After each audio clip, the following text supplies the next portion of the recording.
My name is Jeff Knapp, and I'm the Director of Development for University Athletics at Fairleigh Dickinson, and it is my privilege to welcome you to the 22nd Annual Hall of Fame induction ceremony.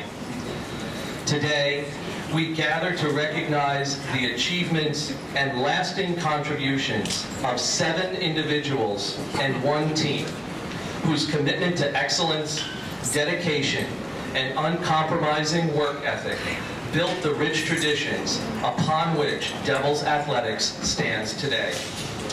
Our current student athletes greatly benefit from your examples of what it means to be a scholar athlete, competitor, teammate, friend, and leader on and off the field of play. We also gather today to celebrate the memory of Dennis McInaw, a Hall of Famer whose legacy on and off the field lives on through distinguished student athletes selected to receive a scholarship awarded in Dennis's honor based upon their dedication to academics, their team, and service to others. It is now my privilege to introduce our Director of Athletics, Jen New, to formally begin today's ceremony.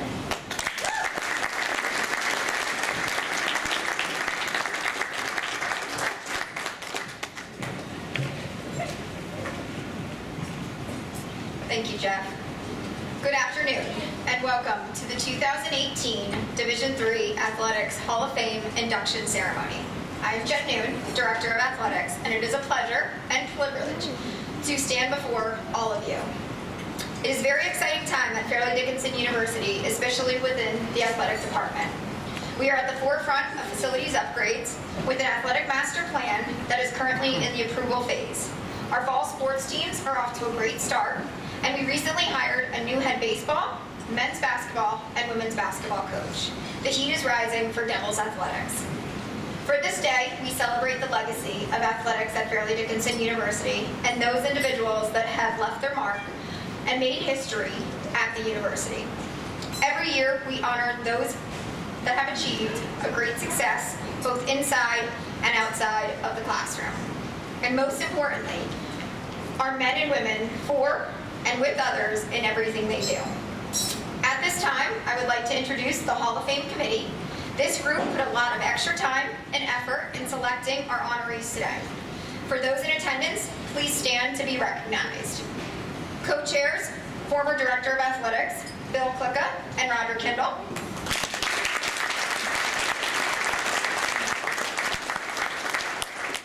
Adrian Carr, head women's lacrosse coach.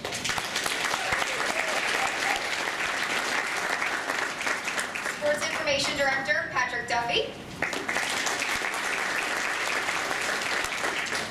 Director of Development, University Athletics, Jeff Knapp. And Hall of Fame members, Allison Bradley Capra, class of 2015.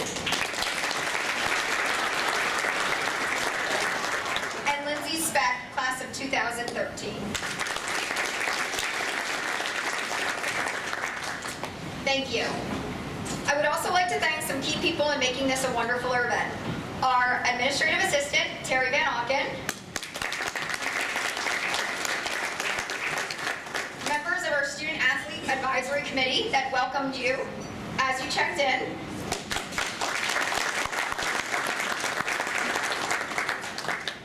And the Development and Alumni Relations Office.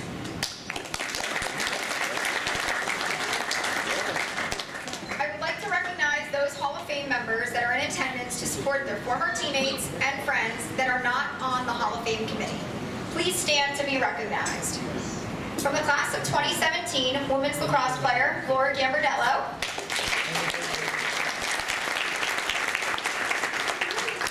From the class of 2012, men's lacrosse Ron Quist. From the class of 2005, Dennis Peregrine. From the class of 2000, Robert DeSimile and Brian O'Keefe.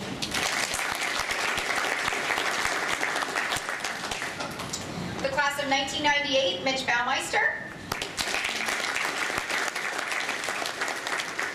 And the class of 19 1997, Ted Bruning. John Salson, just as whatever. I know I did, I know. Okay. And John Salson.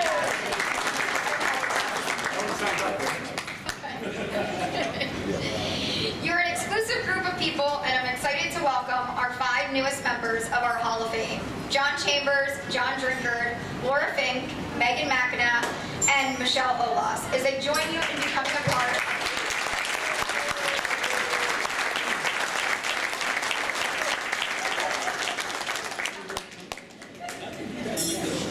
Today we will honor the past, celebrate the present, and embrace the future. We will begin our award ceremony with a presentation of our Contribution Award. This award is presented to the individual who has made a significant impact at FDU-Florham and the athletic program, and its student athletes. At this time, I would like to introduce Patrick Scarpello, Associate Director of Athletics for Facilities and Operations, and head men's lacrosse coach for the past 17 years, to present this award.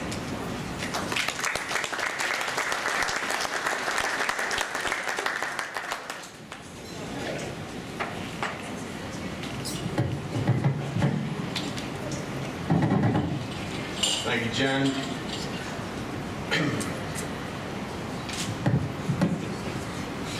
I'd like to congratulate all the inductees that are being honored here today.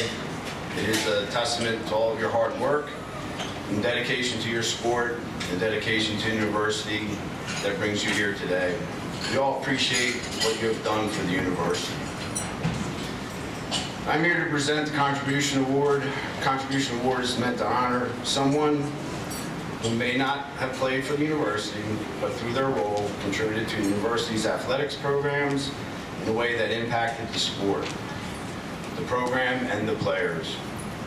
This year, we are recognizing the contributions of Mike Schambach. First time I ever heard of Mike Schambach was from a player, Ryan Light, who's with us today. Ryan came to FDU in 2003. Ryan told me about his friend of his who wanted to get into coaching, and Ryan convinced me to talk to Mike. Mike came in, and we sat down, we talked for a while. It didn't take long to see Mike was made for coaching. Mike would talk all day about lacrosse if you had the time. Mike was very knowledgeable about the game and passionate about it. He cared about the X's and O's, practice plans, scout reports, and more. Mike's drive and thirst for perfection when it came to teaching lacrosse were attributes that made Mike the great coach he was and helped the players reach their maximum potential. Mike was relentless when it came to making the player better. We had our alumni game yesterday. One of our former face-off guys took all the face-offs for the alumni yesterday. And he was going against a freshman that we recruited out of Virginia, and we think he's pretty good. As the game goes on, I continue to watch our freshmen get beat cleanly pretty much all day. Normally I would be concerned and probably frowning. Instead, I felt a smile on my face. Because I realized I was watching the product of Mike's knowledge and hard work. The alumni was winning all the face-offs, came to FDU, and never faced off before in his life. Mike made this player into a very good face-off midi. It was comforting to see Mike's influence still having an effect on FDU lacrosse. The alumni was talking to our freshmen throughout the game, trying to give him pointers. This doesn't happen without Mike. Aside from just the work on the field, Mike also embraced all the other roles that came with coaching. Over the years, you could find Mike on campus almost every Saturday and Sunday throughout the fall and spring, giving campus tours, spending countless hours recruiting. He was a great recruiter and a mentor to a lot of students during his time at FDU.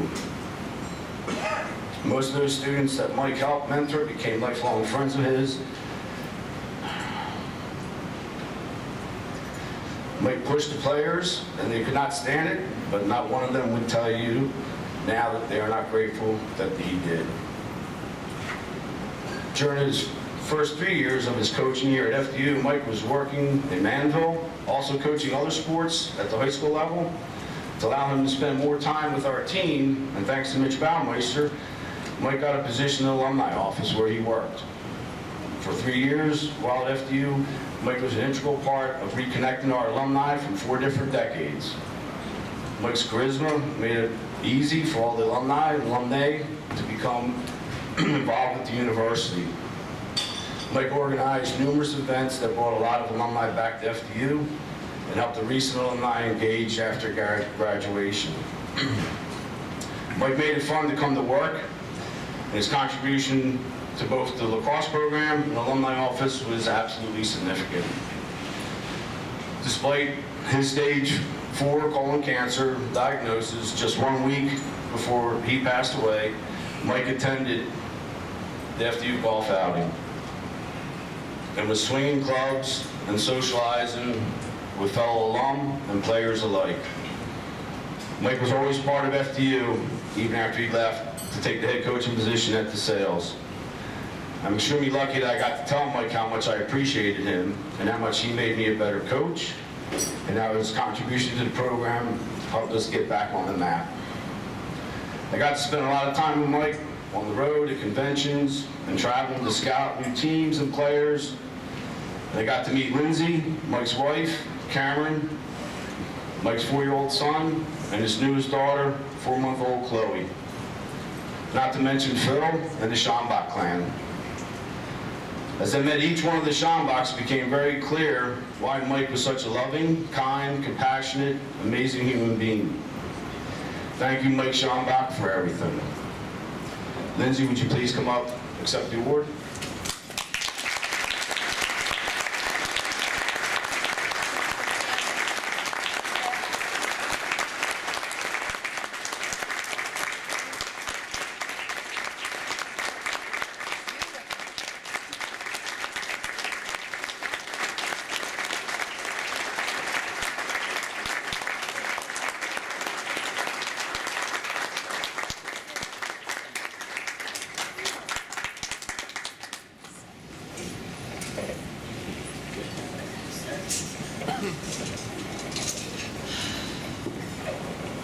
So Pat said we have to say something, and Mike would love and hate this day all at once, because there's nobody who would have thought he was less worthy of the Athletic Contribution Award than Mike. Mike definitely believed that there was always more to be done, and that you've never done enough till you've given everything you've got, and that was Mike. He gave everything he had to everybody he had ever met, and he left it all here. He knew he couldn't take anything with him, and so he gave his love to every single one of us, every single day, to his players and alumni here at FDU, and especially to his kids. So we're just so grateful. He loved his time here. I can name every single person that he worked with, and Mike and I first met while he was here at FDU, and so this place definitely feels like home. So I'm grateful to be with you guys today. Thank you so much for recognizing Mike and everything he's done. I hope he lives on with all of you guys and with all of us every day, and just be a part of these 2 kids' lives in his honor. So thank you so much.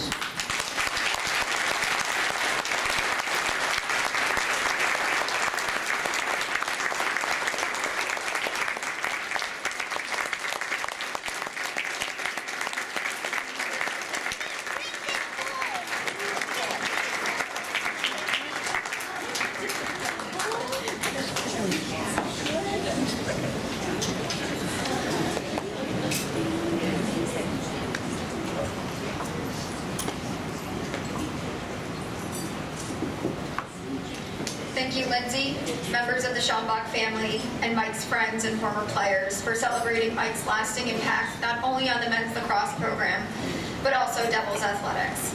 We are forever grateful, and he will never be forgotten. We also would like to celebrate the late Dennis McAdam, Hall of Fame lacrosse player, class of 2002. Dennis was a leader and a role model, both on and off the field, and the Dennis McAdam Endowed Memorial Scholarship was created to keep Dennis's legacy alive at FDU. Students selected to receive this award must have a cumulative GPA of 3.3 or higher, have a need for the award and are actively involved with the campus community. This year, we have 2 recipients that will receive an award in the amount of $4,000. Unfortunately, our first recipient, Angela Helfrich, could not be here today. Angela is a junior hospitality and tourism management major that was a member of the women's soccer team her freshman and sophomore year. Unfortunately, Angela's father was diagnosed with pancreatic cancer this past spring and had to step away from the team.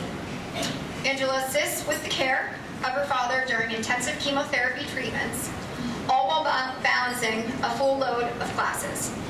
Angela is highly involved in the Zeta Tau Alpha sorority, studied abroad in Roxton, England, and assists in the sports information department. Angela hopes to rejoin the women's soccer team next fall. Please turn to the monitor to see Angela accept the scholarship. Hello all, my name is Angela Helfrich and I am a current junior hospitality major here at Fairleigh Dickinson University. Besides being involved in school and maintaining above a 3.0 GPA, I'm involved with Zeta Tau Alpha as well as being a future inductee of Eta Sigma Delta, which is the honor society for the School of Hospitality and Tourism. Recently, I've had to take a step back from athletics due to family conflict. This May, upon returning from Roxton, I knew that something was off. My dad, the guy who had been my biggest fan and my biggest critic throughout my soccer career, had originally been diagnosed with stage 3 pancreatic cancer. I was worried but had hope because my dad was a fighter. In fact, at a young age, being the smallest on my team, playing a year up, my dad taught me how to be a fighter. And as my dad's conditions advanced to stage 4, I began to fight for him. When I was deciding on where to continue my education, I decided on Fairleigh Dickinson because of their great academics in addition to be able to continue my soccer career at the collegiate level, which has been my dream since the age of 4. Being the age of 19 and a student athlete is a tough job as it is. In addition to taking care of a sick parent, you have to weigh out how to make everything work.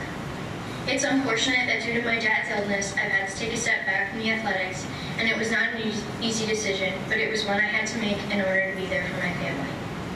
When the opportunity for the Dennis McAdam Scholarship presented itself to me, I placed myself in the running. As I am a college student who takes out loans and receives financial aid as other merit help, this scholarship is greatly appreciated. To me, the scholarship is helping me continue my education and lifting a financial burden on me and my family. Now, as a recipient of the Dennis McAdam Scholarship, I will strive to live up to the example of Dennis McAdam as a scholar and as someone committed to serving the community. By being a good member of the scholastic and athletic community, I can help to carry out the Dennis McAdam legacy through this scholarship. I graciously thank you all, to the donors and whoever donates to the scholarship each year.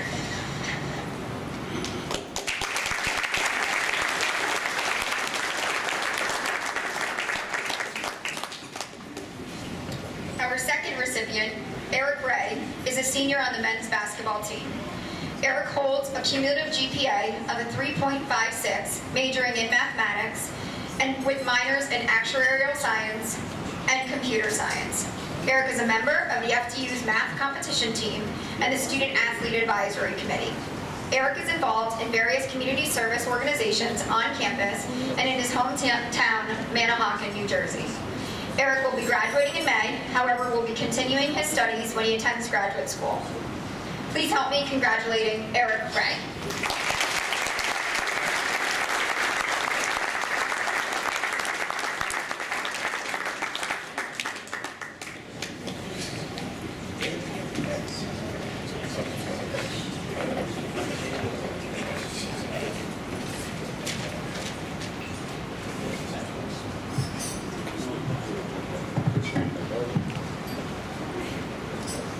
Good afternoon.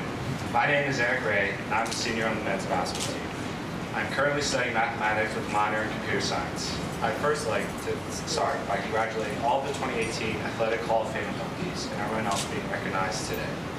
Fairleigh Dickinson University has been a place where I've been able to continue to strive to be a dedicated student athlete. Every day, I step on the court to show the qualities I believe represent what it means to be a good student athlete.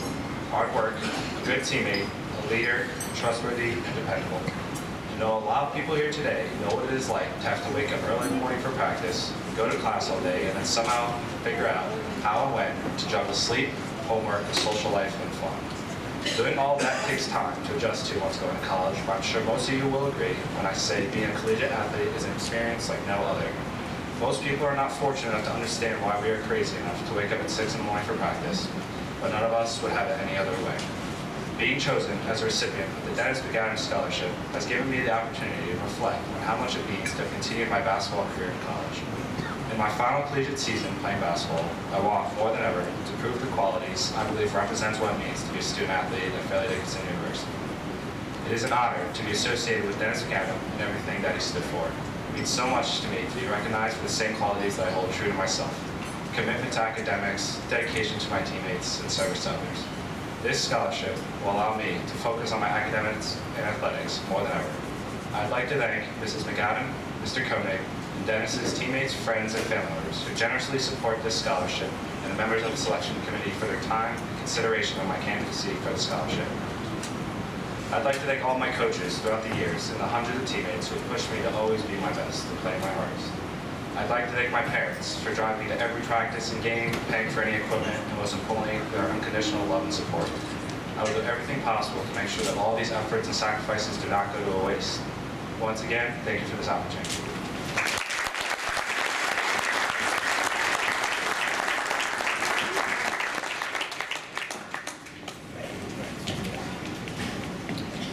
Congratulations again to Angela and Eric. They truly embody the qualities of the late Dennis McAdam.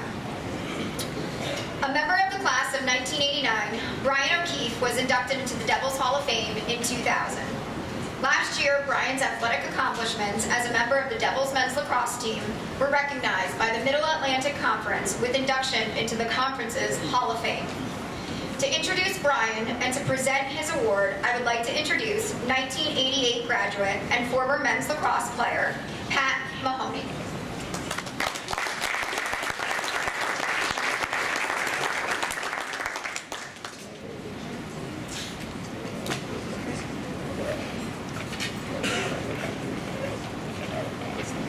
Hi everyone. It's a bigger room and a lot more people than I thought today.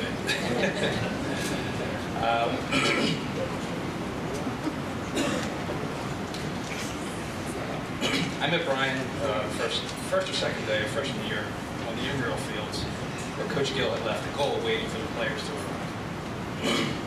We spent the afternoon shooting on the net and were pretty much inseparable for the next 4 years, roommates much of the time. Brian was a very good lacrosse player, but you don't get the Hall of Fame by being good. What he was a great scorer, one of the best I've ever seen at any level. He had an uncanny ability to put the ball in the goal.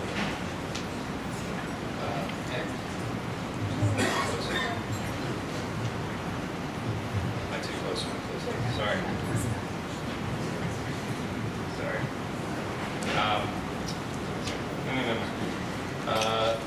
He was one of the best scorers I've ever seen in anyone. He had an uncanny ability to find the back of the net.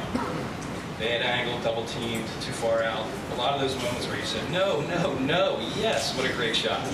As a freshman, Brian had very gaudy stats, leading the nation in points per game. And I'm sure a lot of people thought, who's this D3 guy running up all these points? But Brian earned his goals. He wasn't a speed burner who blew past his defender untouched.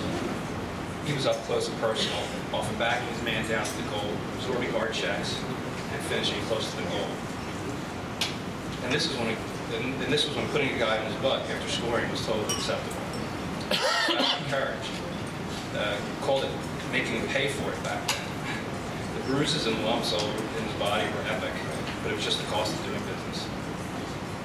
I mostly played midfield, guys busting it up and down the field, playing defense, getting the ball to the prima donna attackman to score all the goals. That's better, sorry. Actually, my favorite memory of playing at FDU was taking the ball down on a fast break, passing it to the point, down to the post, and across the crease to Brian to finish the goal. We met behind the goal and had one of those moments that you see on TV, celebrating and jumping on top of me, arms raised. I mean, that's why you play, that feeling, love of the game. When we needed a goalie, Brian, our best scorer, was pulled out from the offensive end, and he played quite well. He was an all-around athlete who was pretty much good at everything. Playing on the defensive end with him was part comedy routine, with Brian in the pipes calling out funny commands, often heckling the shooter while making the save. It was quite a scene, particularly when the other team had a penalty and Brian would run off the field, grab his short stick, and play on extra man with full goalie gear. I have to imagine that multiple saves and several goals in the same season or in the same games are a rare thing indeed, maybe even unprecedented.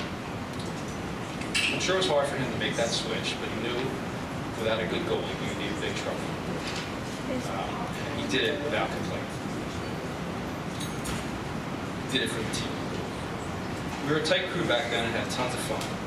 The stories I could tell, like the Valentine's party at the mansion where we climbed up. Can't tell that story. Or spring break, we went to the strip in Fort Lauderdale, and can't tell that one either. Or the time on spring trip when we missed the midnight curfew by 4 hours. Can't tell that one either. Getting back to the point.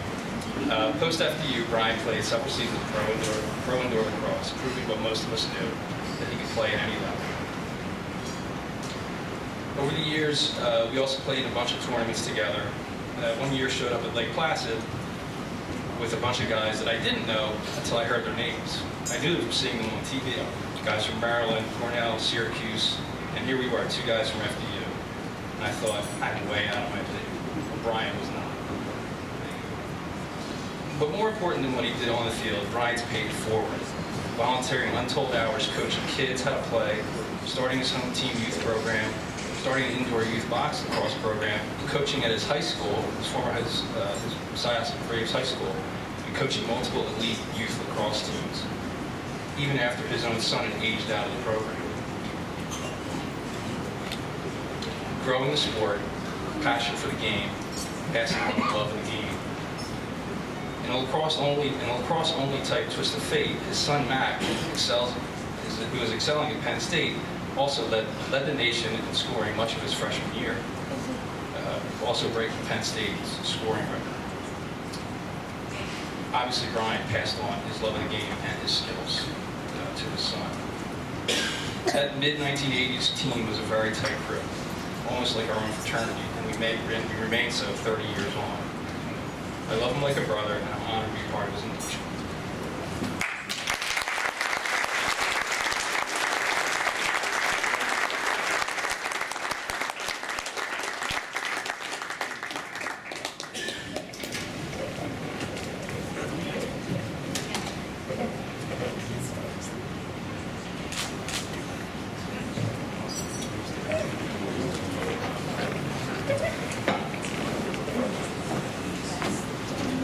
Good afternoon.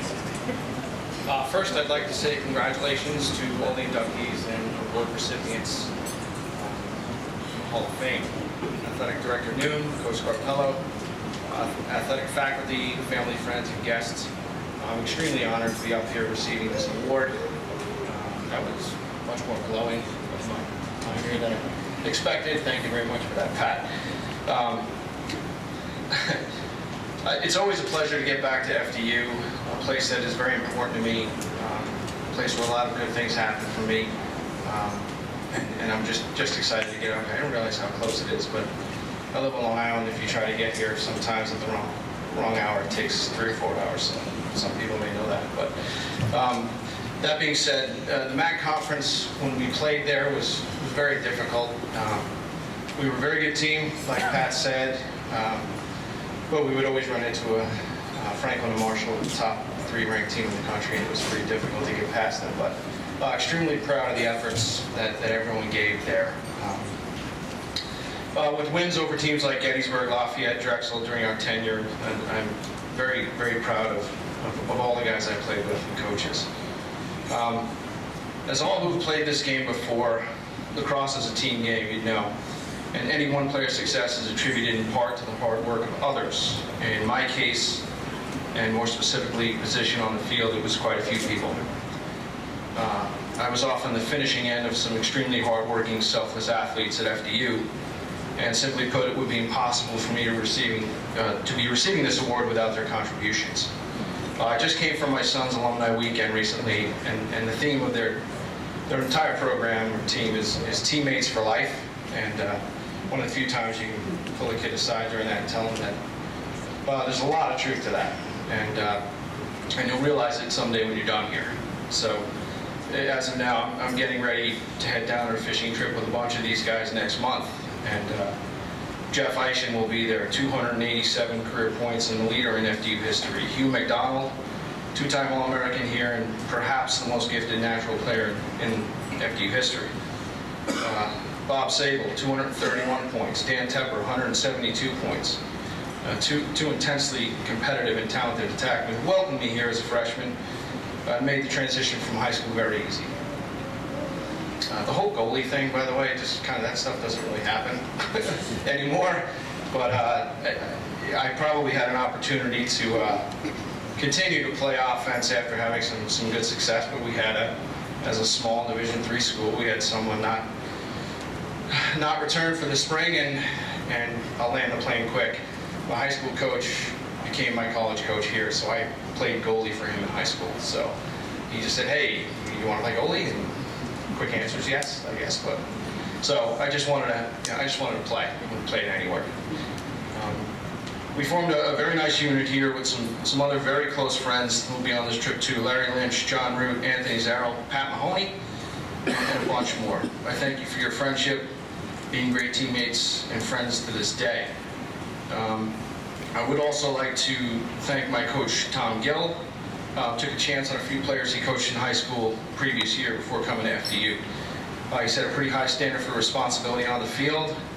Was an interesting fella, and is now about to retire after a 30-year coaching career at the U.S. Merchant Marine Academy.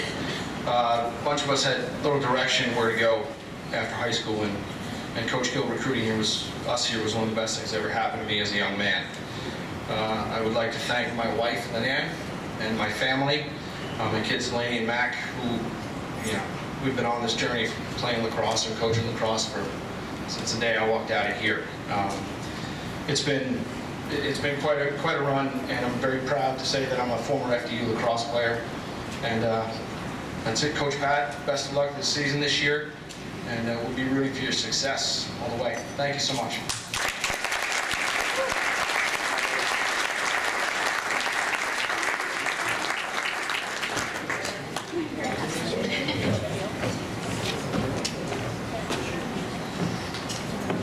Congratulations, Brian. This year marked the 10th anniversary of the women's lacrosse team's first appearance in the NCAA tournament, which capped off a truly remarkable and outstanding season. Head coach Adrian Carr took over the program in 2004 and transformed a losing program into a highly recognized national competitor with her first MAC Conference Championship coming in 2008. I had the extreme pleasure to coach under Adrian when I first arrived at FDU. Please help me welcome head women's lacrosse coach Adrian Carr so she can share with you the amazing feat the women's lacrosse team accomplished in 2008.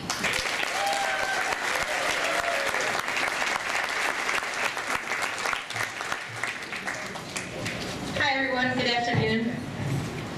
I'm very excited to be here today to recognize this 2008 team. First, I'd like to thank the committee for recognizing the team, Jeff Knapp and Karen Hamilton, for your continued support of our alumni efforts, and especially the players and families who came here today.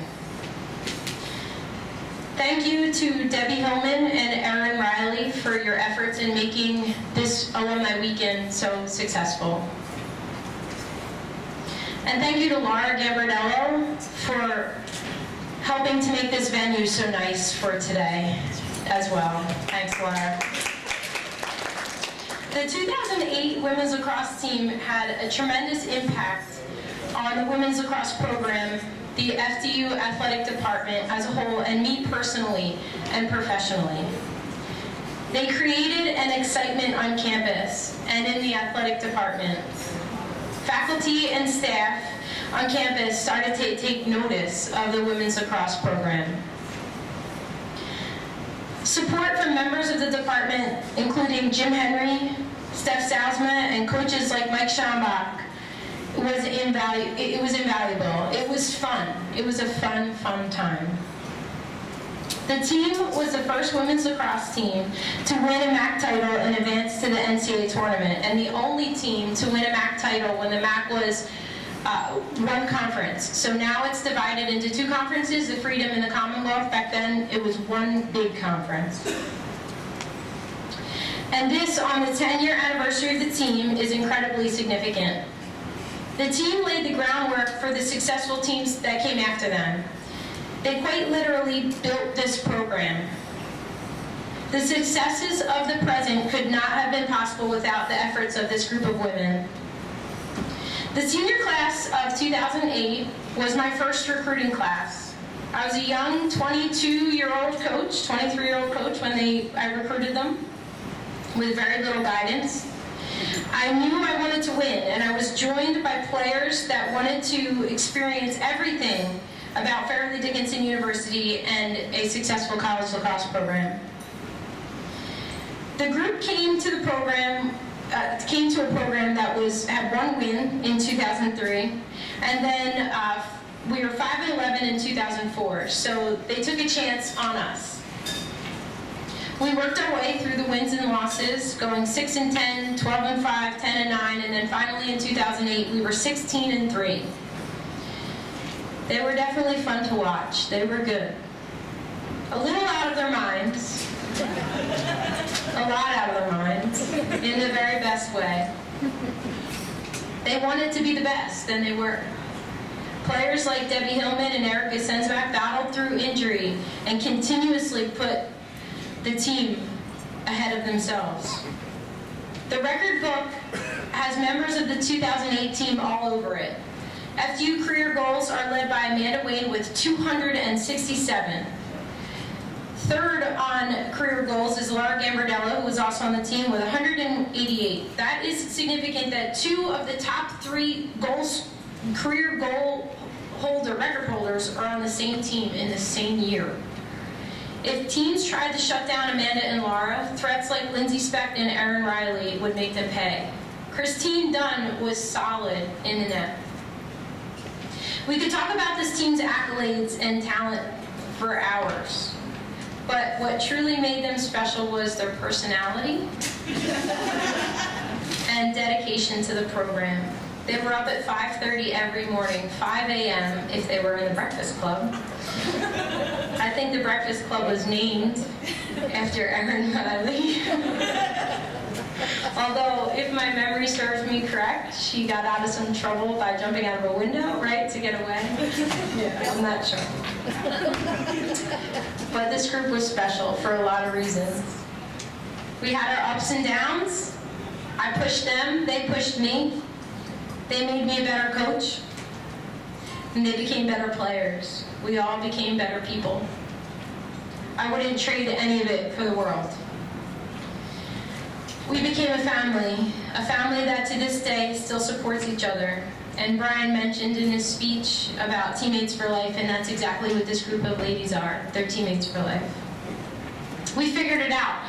Even as we toured Europe and relied on Erica DePelto to translate for us in Paris, we figured it out. So thank you to this team for trusting me. Thank you to the parents of the members of this team for trusting me with your daughters. I am so honored to have been a part of it. It was an absolutely amazing ride. Congratulations.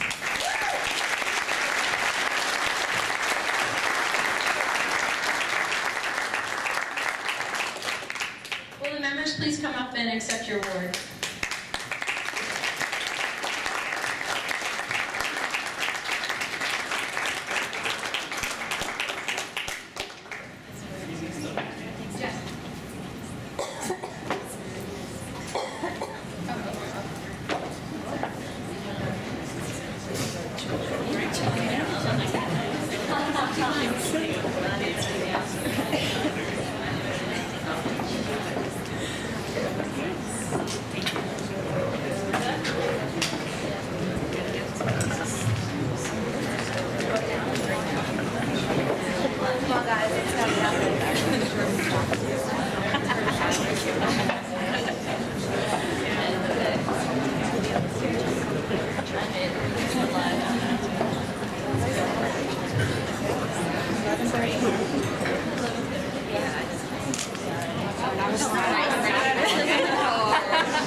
Here we go. Ready, 1, 2, 3, and again. 1.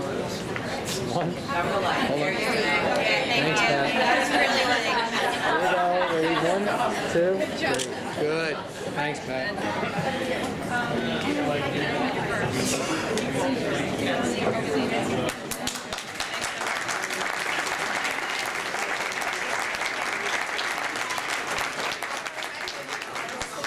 I would just like to introduce the 3 captains and seniors of the team. First, Erica Sensbach.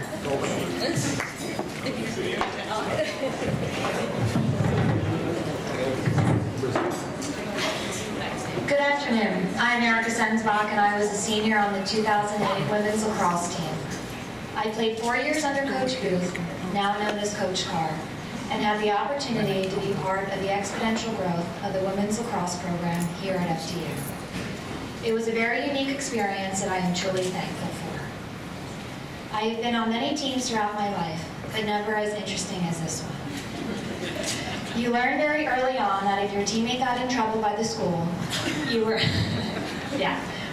personally running a very long time for their mistake, which happened quite often. This is probably one of the many reasons why we were known as the most disturbing team on campus. However, I also believe we were the most dedicated, hardworking, which is how we took the program to the next level of competition and set the bar high for the future teams. And I would like to note that we did win our alumni game yesterday against the current FDU squad. Since winning the first MAC championship, we have graduated, become accountants, teachers, psychotherapists, coaches, lawyers, businesswomen, travelers, mothers, and wives. We may not see each other every day like we used to, yet we continue to support each other during our personal highs and lows, because that is what our team is about. On behalf of the 2008 women's lacrosse team, I would like to thank our coaches, the faculty, our family, the dedicated tailgaters, and especially Booth. You believed in our talent and encouraged our growth as individuals on and off the field. You have made such a positive impact on my life and that of my teammates, and we are forever grateful. Thank you, and thank you for the support.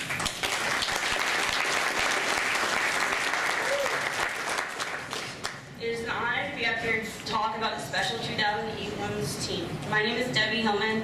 I'm one of the seniors on this team. This team was very special to me, not because of what we've accomplished, but how far we came. To understand how important this team was, you need to know where to start. As seniors, we're the first class that Booth recruited.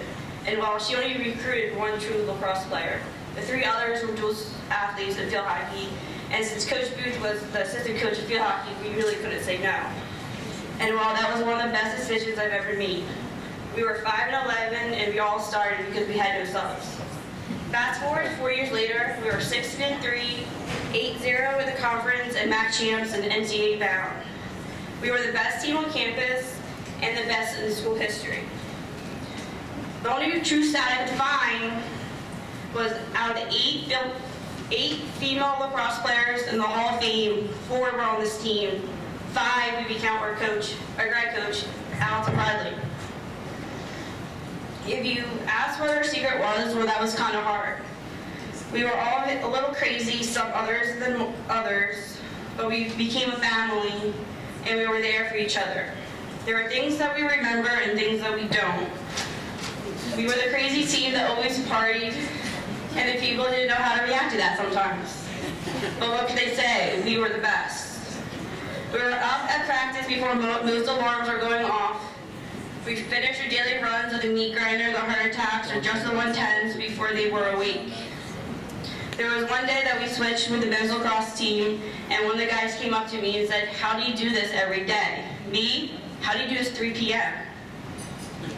We had t-shirts that said, "I can't, I have lacrosse," meaning we couldn't do anything late at night because, well, our alarms were going off at 5:30. Mine, 5:15, because someone had to wake up Jackie. We partied together, we practiced together, we won together, and we lost together. We might not remember every team we beat, but we do remember the games we lost. This team is truly special, and we owe a lot to Coach Booth. From how she recruited her sophomore class, with the previous year being 5-11 still gets me today. I think about what she has done for everyone, even up to this day, and words can't describe it. There are many reasons why I picked FDU, and well, she was the one. So, Coach Booth, from the bottom of my heart, thank you. We have made memories and friendships that will last the test of time. And to the team of 2008, thanks for the memories, the friendships, the crazy nights I remember and I don't. I love you all.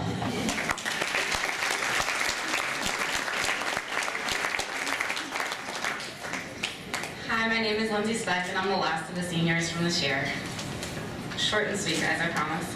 On behalf of the 2008 Women's Lacrosse team, we congratulate everyone honored here today. We would like to just thank all of the people who helped make the success of our team possible.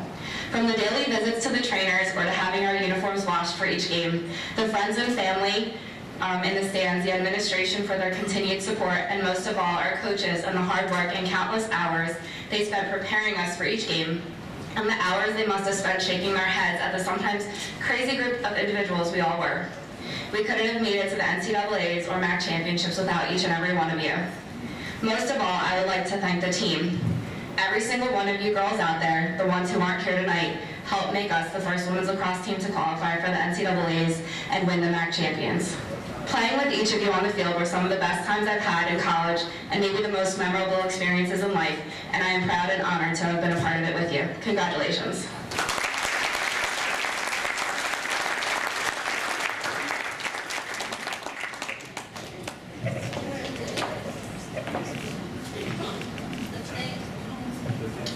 Congratulations to the members of the 2008 Women's Lacrosse team and their coaches on such a well-deserved honor.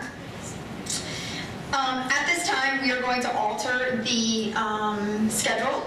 We have our head women's softball coach, Dante Fideli, in attendance, and as one stated earlier when they were driving through campus, there is a fall ball tournament going on, so we are going to introduce Dante to present Megan McInaw, the first of the Hall of Fame inductees for the class of 2018. Dante Fideli.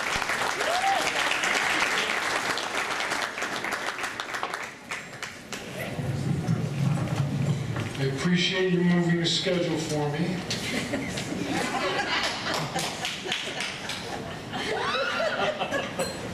I'll never forget that team.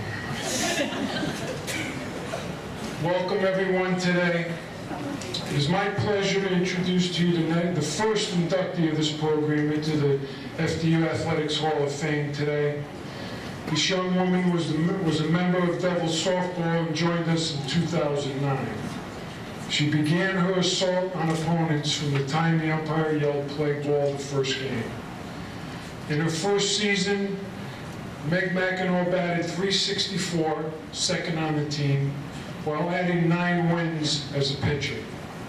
2010 saw her bat .398, leading the Devils in that category while also pounding 10 home runs and adding 39 RBIs.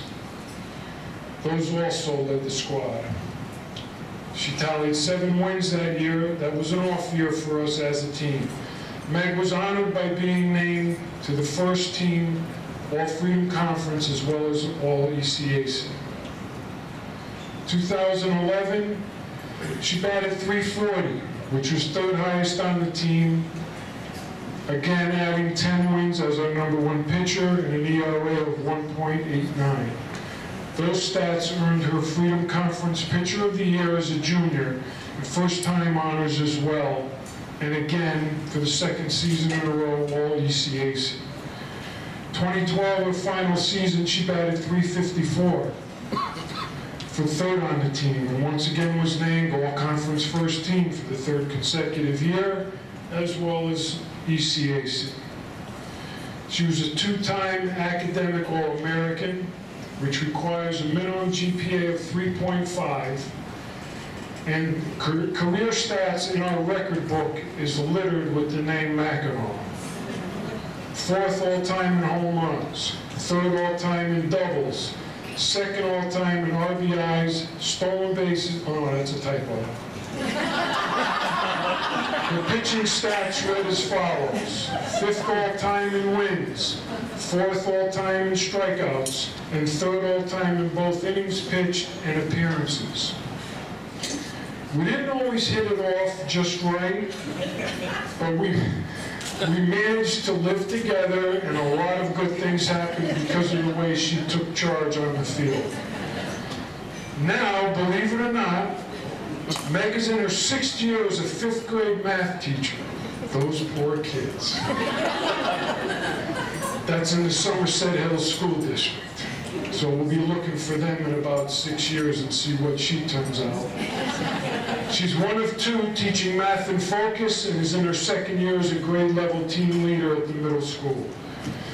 Finally, she's in her 3rd year as an assistant high school softball coach.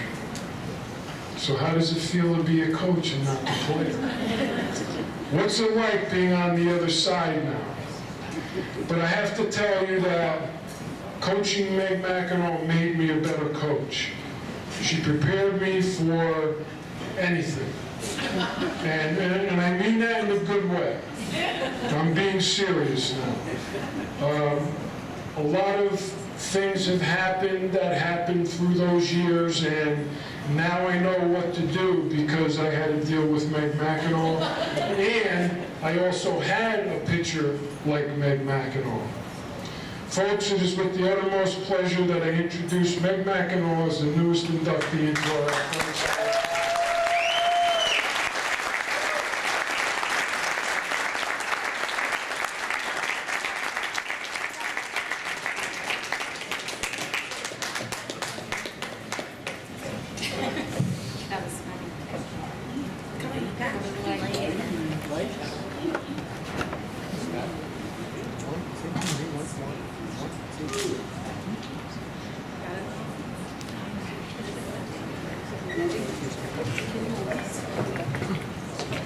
So this is my stepdaughter, Emma, and I asked her if she was going to do my speech for me today, and she told me no, but that she would come and stand with me, so I guess I'll take that. All right. So I would first like to start by thanking the Hall of Fame committee and Coach Fidelli for giving me this honor today, and I would also like to say congratulations to the other inductees. I am very lucky to not only have been given the opportunity to play for this university, but also for the memories and lifelong friendships I was able to make in the 4 years that I spent here. Softball has always been a huge part of my life. From a young age, my parents have always been my biggest fans. Both my parents and my sister have spent countless hours at games, practices, tournaments, private lessons, just to name a few. Without any of you and your endless encouragement and support, I would not be standing up here today. I would also like to recognize and thank all of my coaches along the way who shaped me into the player that I was. One of the most special to me is here today, Cheryl Ione, my high school coach. Thank you for always pushing me to be my very best. I am grateful for all that softball has given me and taught me so far in my life. I hope that I can take my experiences as an athlete and inspire younger generations to be dedicated hard workers on and off the field. And one more thing, my husband did not want me to thank him in this speech because he didn't know me when I played softball. But I'm going to thank him anyway. Softball still remains a really big part of my life. As Coach Fidelli said, I am a high school coach, so during the spring season we barely see each other, and I just want to thank him for all of his support. So thank you so much, everyone, for recognizing me today. It is a true honor to now be part of the FDU Hall of Fame. Thank you.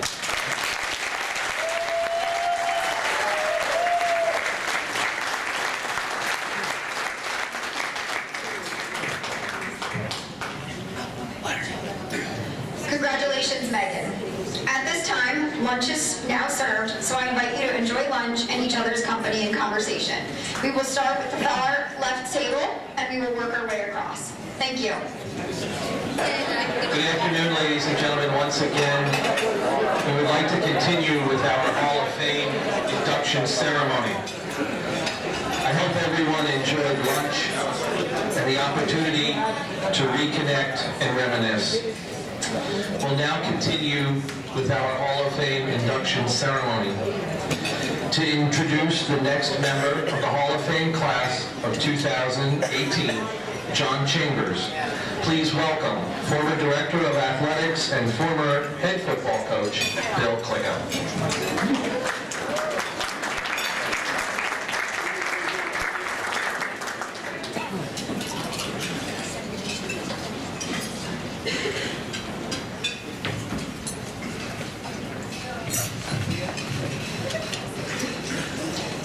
Welcome, everyone, and congratulations to everyone. For me, a little different. As the one who used to run the whole program, now you just have to my little part, which is good. I'm pleased and honored to be able to present John Chambers for induction into the Hall of Fame. I was fortunate enough to recruit John, and even more fortunate enough that he came to the university and that he played for me for 4 years. Most people aren't aware of who the real skilled players are in football. As a former offensive lineman, let me tell you, to the offensive lineman, and I'm sure John will agree with me. Going into John's freshman year, we knew we were going to have a really good bunch of talented, skilled players. Our big question mark was going to be how we were going to perform up front to give our passer time, give our running attack room to run. John, as a freshman, filled in with a couple of seniors and juniors, and we turned in what is to date still the best offensive performance in terms of wins and losses in the school history. John was an integral part of the '93 team. He was the Rookie of the Year for the football team. And then in the succeeding 3 years, John was first team All-MAC 94, 95, and 96. Quite a feat for someone coming in to one of the tougher positions to play in college football, the offensive line. And as a football player, John was tough, skilled, and a hard worker. But more importantly, John was a quality young man. And I was pleased to have him as a football player, but even more pleased to have him as an individual. Last thing I'd like to say, and this is somewhat unique in terms of any football program, is we have a significant number of former football players involved in law enforcement. Now, I don't know if I'm responsible for that in any way. Maybe it's because while they were here, they learned I'd rather be on that side than the other side, especially if you're listening to the women's lacrosse team. And today, John is a lieutenant in the West Deptford Police Department. He's the third law enforcement official in the Hall of Fame all who played football. So there must be something to do with that. But in closing, I just want to say that it's an honor for me to have John join the Hall of Fame. It was a pleasure to coach him. And when I look today and see him and his family and what he's done with his life, I'm glad to be some part of that. John, congrats, welcome. Come on up.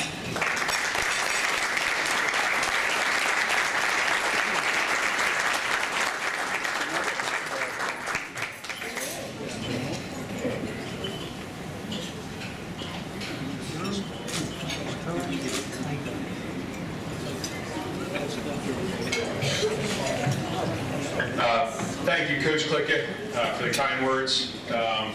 Thank you to everybody who came today, specifically the FDU Athletic Hall of Fame Committee for selecting me for this honor. Congratulations to all the other inductees today and former inductees.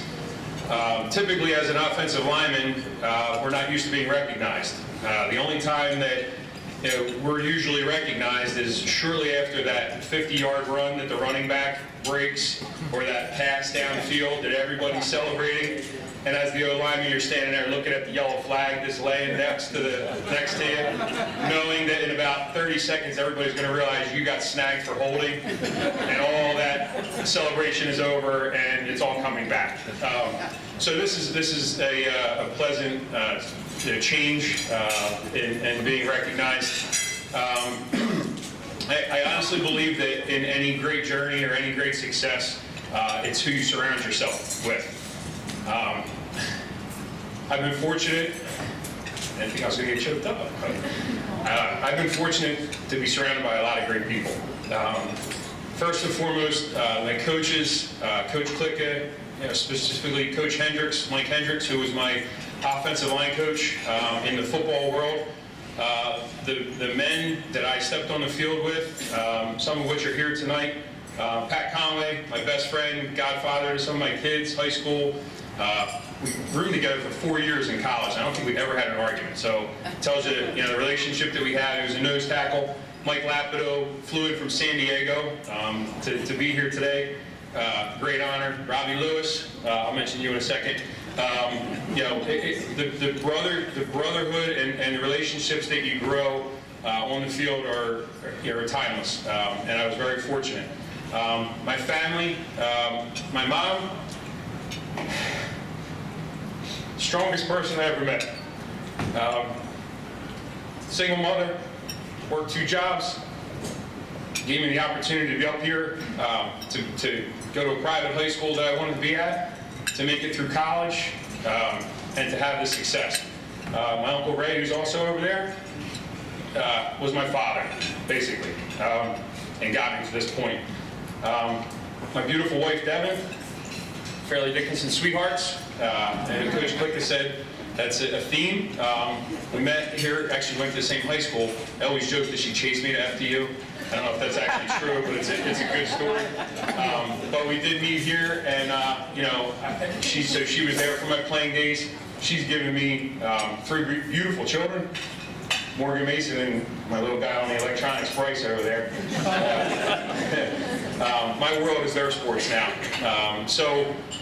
I couldn't be more thankful to be up here. We don't get all the stats.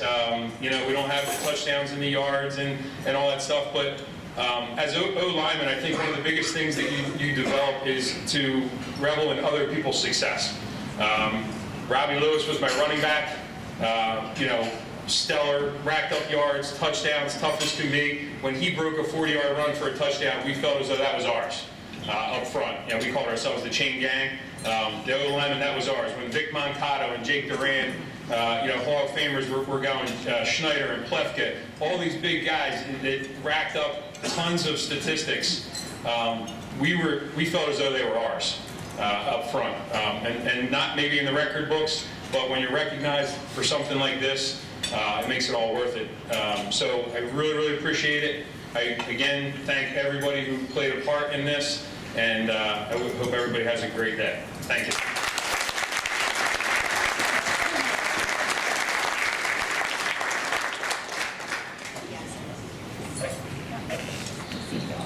Congratulations, John.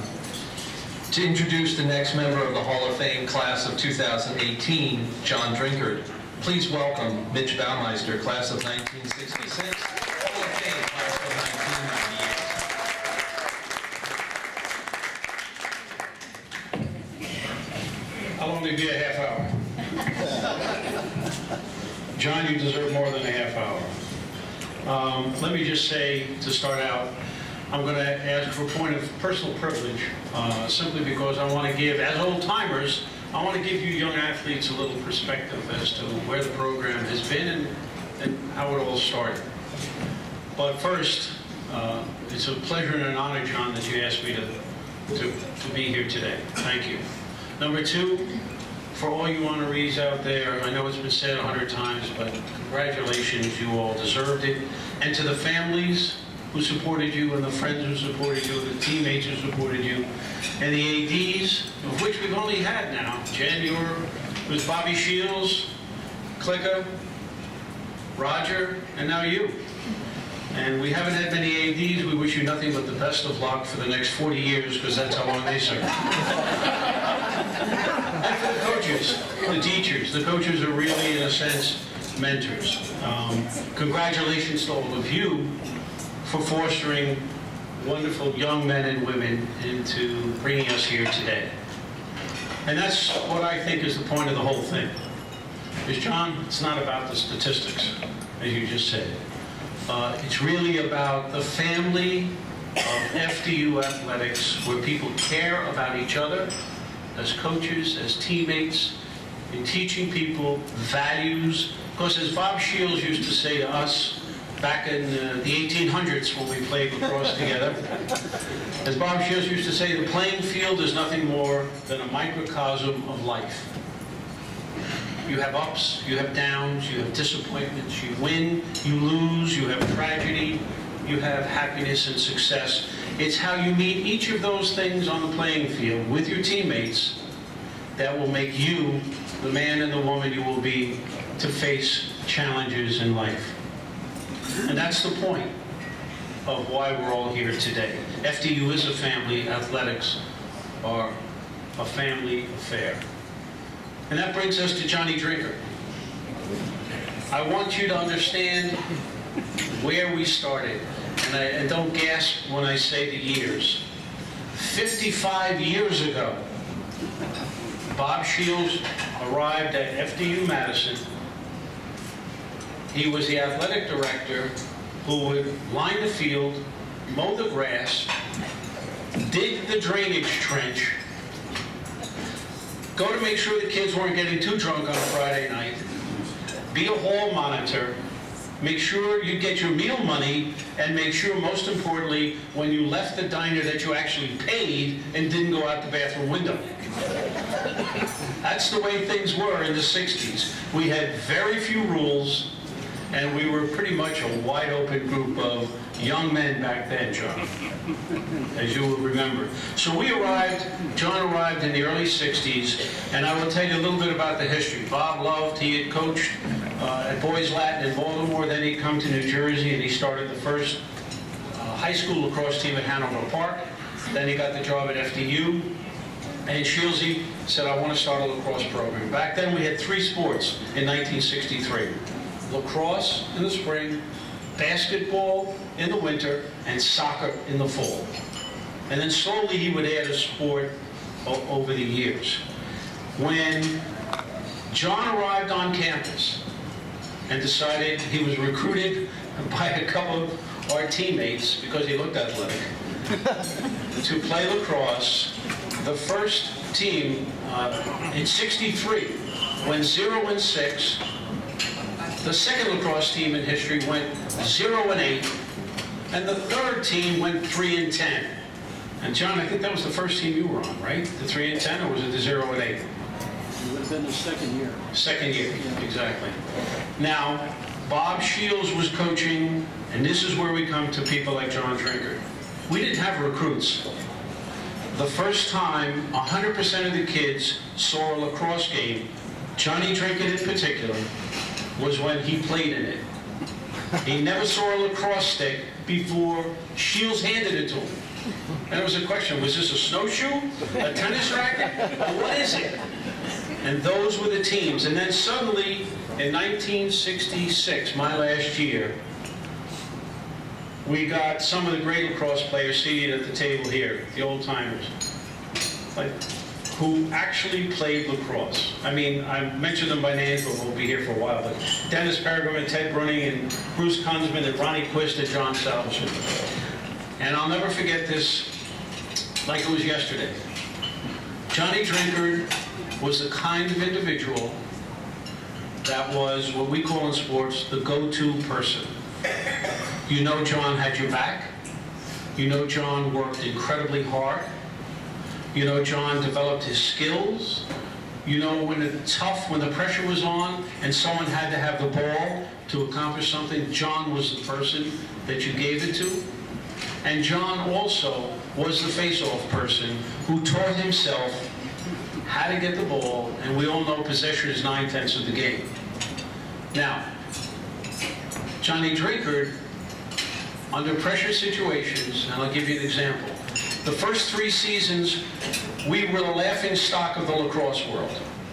And back in those days, we didn't play NCAA Division I, Division II, Division III. It was called the United States Intercollegiate Lacrosse Association, and we played teams that are now broken up from Division I to Division II to Division III.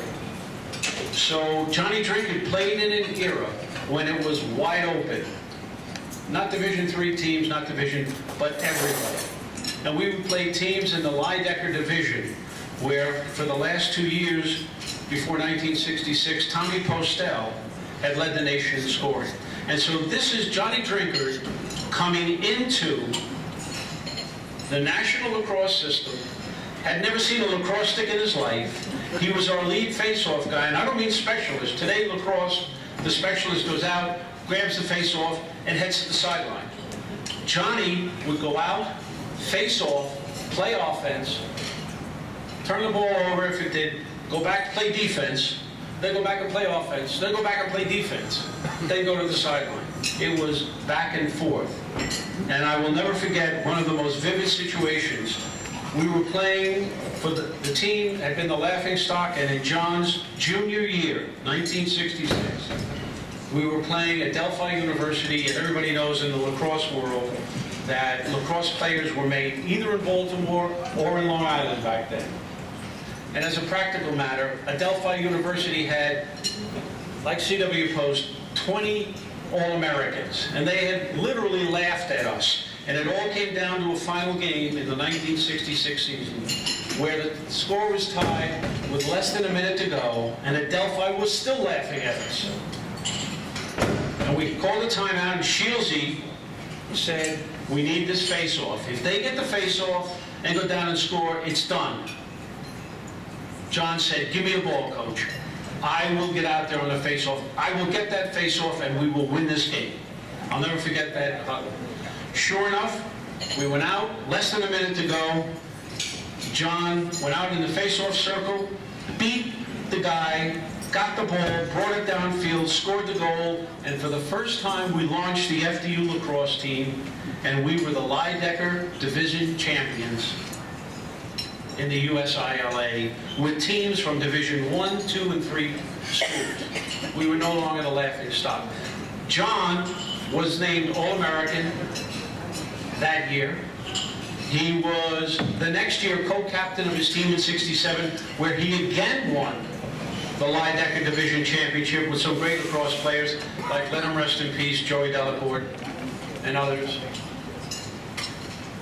Was named in '67 Lydecker Division champions, co-captain of the team, voted most valuable player, and athlete of the year for Fairleigh Dickinson University. Kid who had never seen a lacrosse stick in his life. Always wanted the ball, always had your back, always hustled, always worked. We were a band of brothers. Back then, it was a new school. We lacrosse guys got together and we rented a house called the Gemini House. And we would all get together after every game because, as many of you have said up here, teammates for life, band of brothers. And we were a band of brothers, and Johnny Drinkard exemplified that. And so, after 1967, the 60s were a wild time for us. Even though we're old men now, it was an interesting time.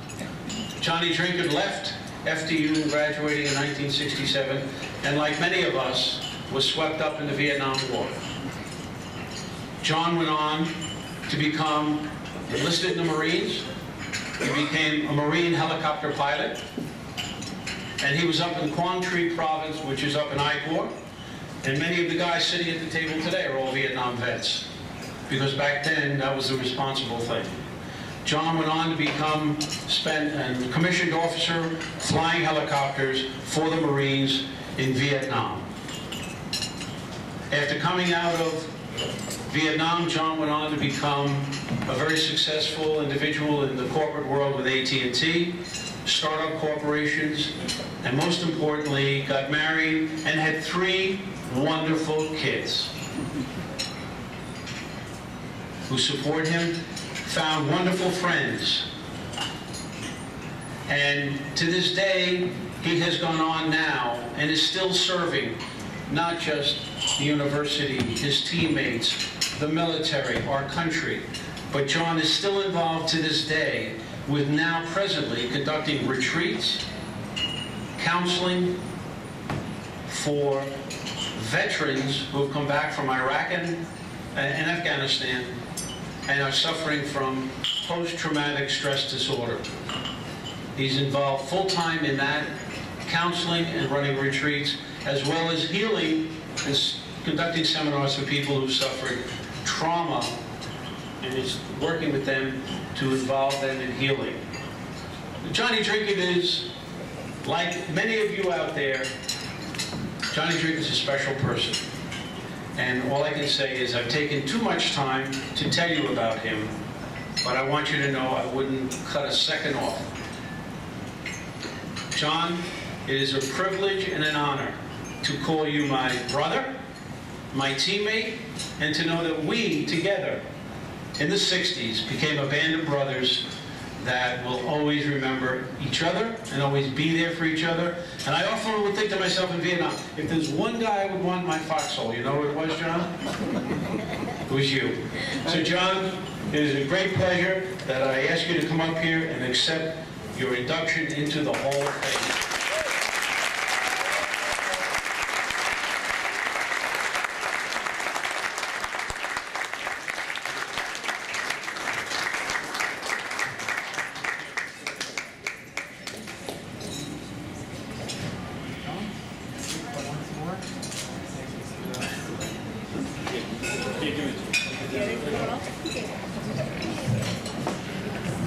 Well, Mitch, thanks an awful lot.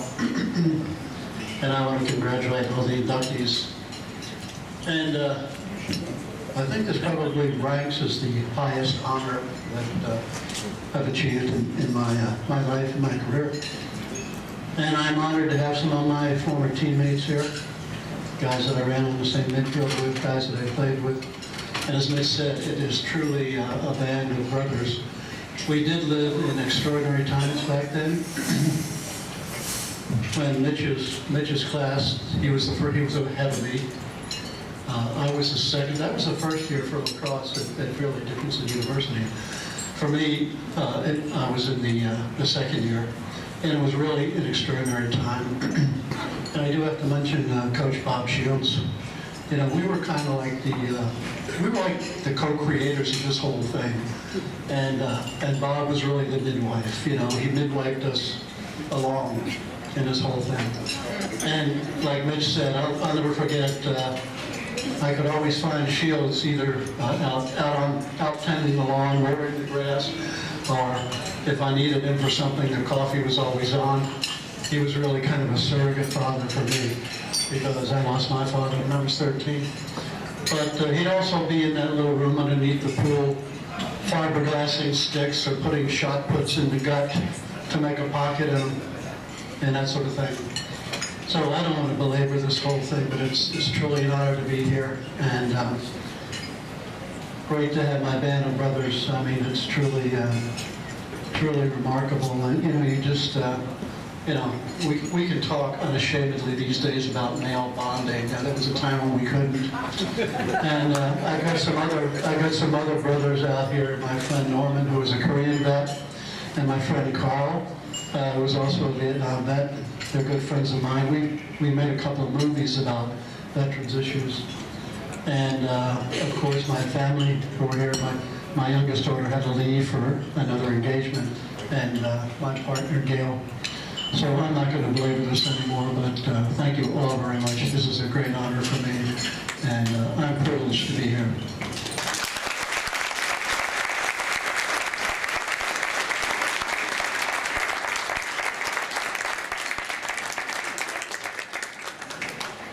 Congratulations again, John.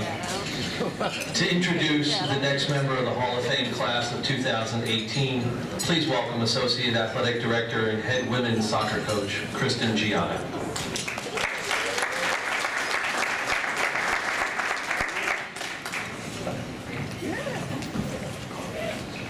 Thank you, Jeff, and congratulations to all the inductees. Special congratulations to Meg McInaw.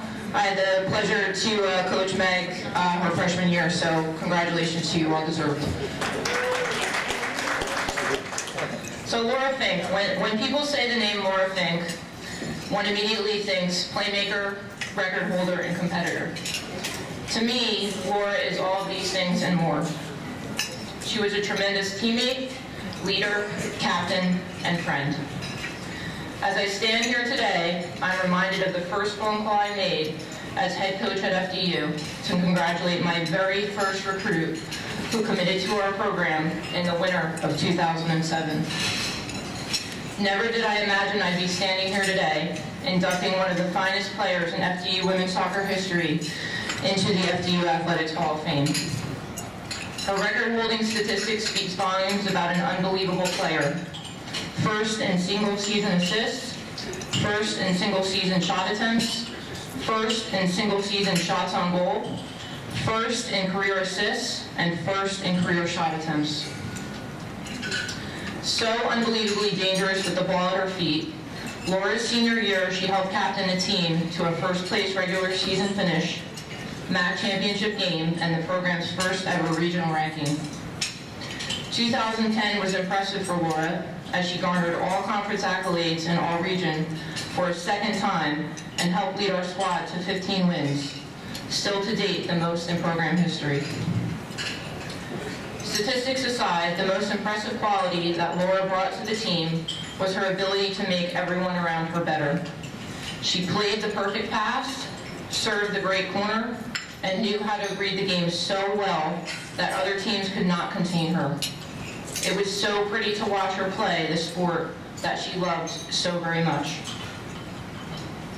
It's only fitting as I stand here today to induct another one of the Fink family members into such a prestigious class. Soccer is in the Fink blood, and I am sure you are so very proud, Lora, to have continued in your family's footsteps. They set the bar, but you raised it. I thank you for your unwavering commitment to our program during your career. I thank you for your leadership, competitiveness, and you helping put FDU women's soccer on the map. I am so glad to have been able to stay connected to someone who has given so much to our program, department, and university. You are a fantastic representative of FDU athletics, and there is no one more deserving of this honor. Your teammates, coaches, friends, and family are so very proud of you. To my very first recruit, congratulations and well done.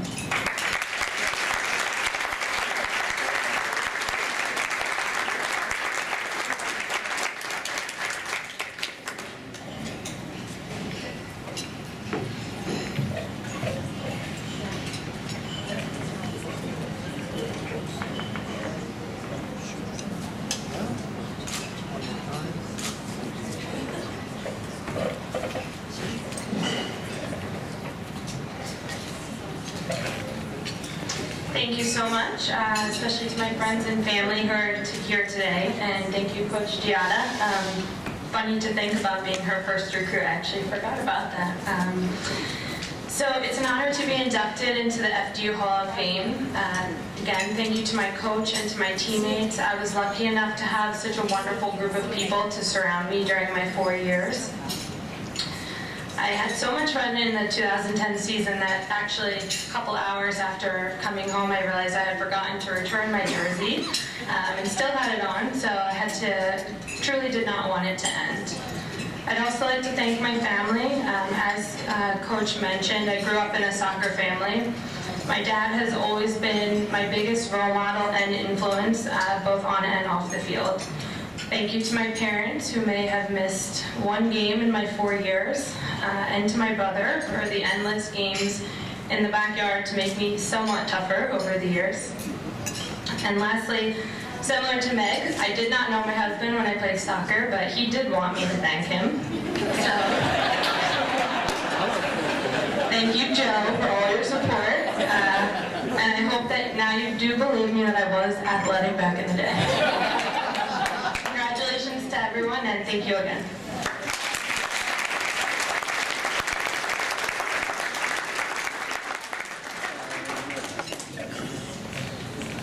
Congratulations, Lora. To introduce the final member of the Hall of Fame class of 2018, Michelle Olas, please welcome Michelle's sister, Jennifer Bianchini Olas.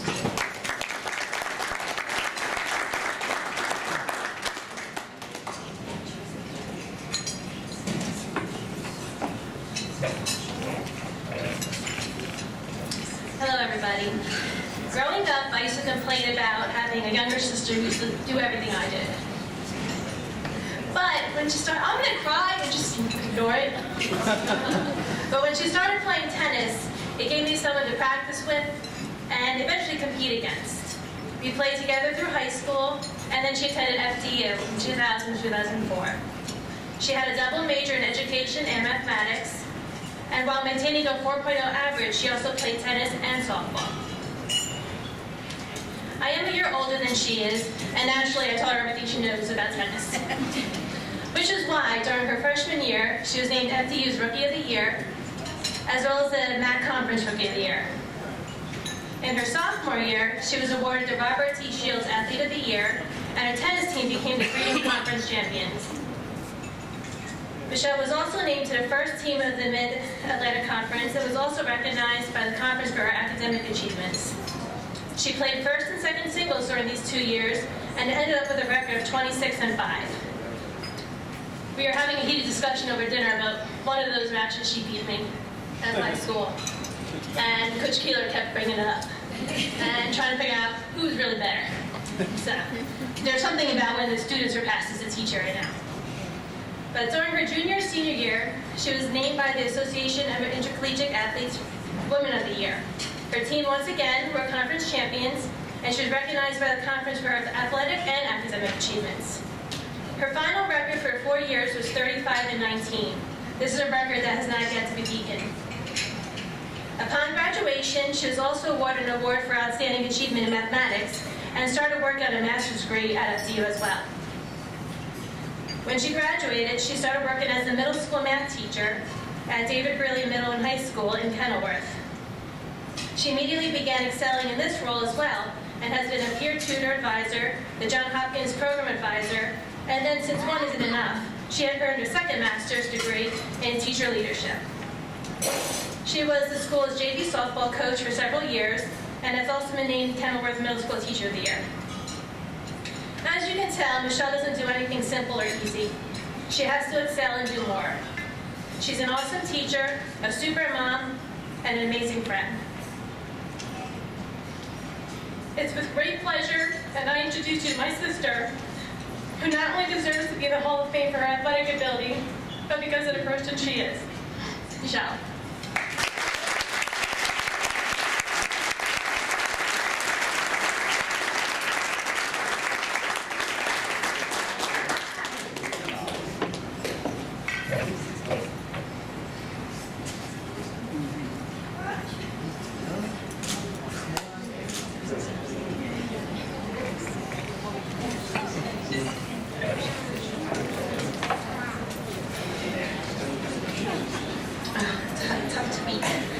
Congratulations, everyone, to my fellow inductees, and thank you to the nominating committee. This is an incredible honor to be inducted into the Hall of Fame as an individual, especially with this group of individuals. Your bios were all very impressive.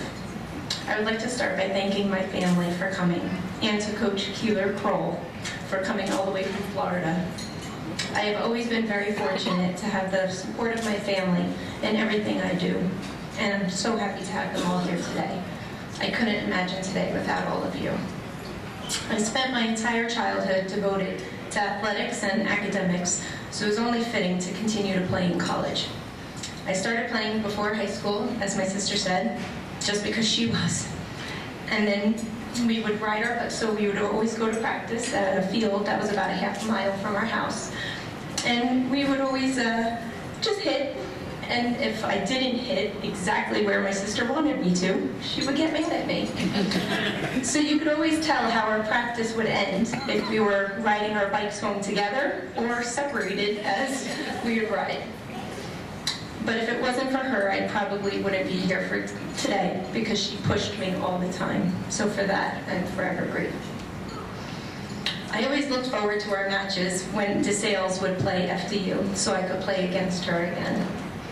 I feel as if my time at FDU went by so fast, but the memories have stuck with me. I still have most of the pamphlets that Scott, the guy who did all the pamphlets for the game days, that I still kept.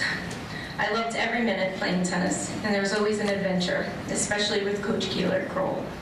She made everything fun, from our van rides to the way she would say, "Ira," before we were playing Drew. Coach is a piece of work and will always entertain you. I became her office organizer, and she still refers to me as her clutter control manager. We had an awesome run, and I look back with only fond memories. I want my children to realize that you don't have to be perfect every game, but you need to work hard, practice, and most importantly, be a good person. The rest will fall into place. To my husband, thank you for coming to my matches and softball games through college and to continuing to support me every day since. To my in-laws, thank you for setting up matches for me to play against your friends. You're welcome to do it anytime. There are no words big enough to thank my parents. The list is endless and gets bigger every day. Thank you to everyone for coming and making today so special. Tennis is an awesome sport, and you can play at any age. So I look forward to the days that my sister and I can go out and just hit and play again whenever we want. So it'll be nice. So thank you very much.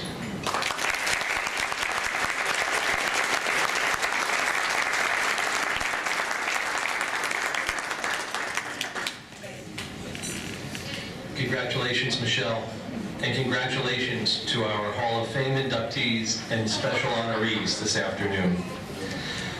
To conclude today's ceremonies, please welcome once again our Director of Athletics, Jen Noon.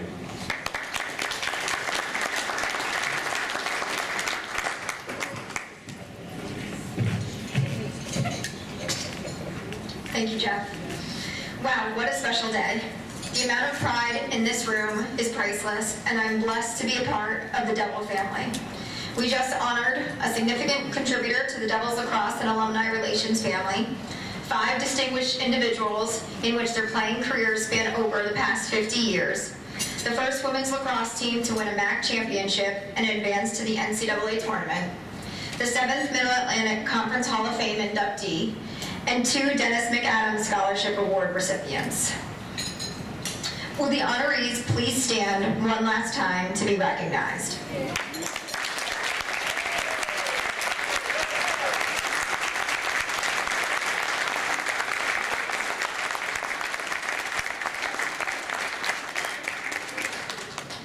You all laid the foundation, you set the bar high, and you established tradition. All of the award winners have displayed the highest level of honor, dignity, and sportsmanship during their years as a Devil. In closing, I hope that you will all attend homecoming on Saturday, October 27th for tailgating, family fun activities, football, and making new memories on the campus you used to call home. I thank you for staying a part of the Devils family and remaining connected to your alma mater. Always remember, once a Devil, always a Devil. Thank you, and have a good evening.